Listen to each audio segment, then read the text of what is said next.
রাশিয়ার অভ্যন্তরে যুক্তরাষ্ট্রের সরবরাহকৃত দূরপাল্লার ক্ষেপণাস্ত্র ব্যবহার করে প্রথমবারের মতো হামলা চালিয়েছে ইউক্রেন, যার জেরে রাশিয়া ইউক্রেন যুদ্ধে চরম উত্তেজনা বিরাজ করছে।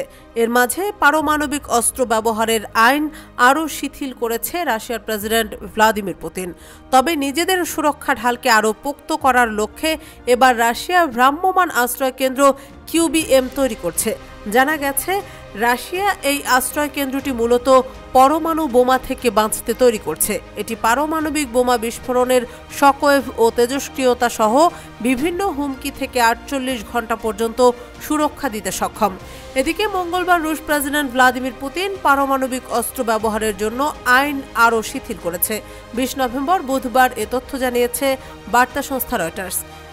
রাশিয়ার জরুরি মন্ত্রণালয়ের গবেষণা প্রতিষ্ঠান জানিয়েছে, প্রাকৃতিক মানবসৃষ্ট বোমার বিস্ফোরণ, ভবনের ধ্বংসাবশেষ, বিপজ্জনক রাসায়নিক এবং অগ্নিকাণ্ড থেকে সুরক্ষা দেবে এই আশ্রয়কেন্দ্র।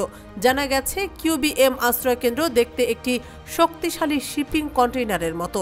এতে দুটি রুম রয়েছে, একটিতে 54 জন মানুষ থাকতে পারবে, অন্য রুমে প্রযুক্তিগত যন্ত্রপাতি রাখা হবে। এছাড়া এই আশ্রয় কেন্দ্রে প্রয়োজন অনুযায়ী অতিরিক্ত সুবিধা যোগ করা যাবে। আবার রুশ গবেষণা প্রতিষ্ঠান জানিয়েছে, মোবাইল আশ্রয় কেন্দ্র একটি বহুমুখী কাঠামো যা প্রাকৃতিক দুর্যোগ ও মানব সৃষ্ট বিপদ থেকে মানুষকে সুরক্ষা দেয়।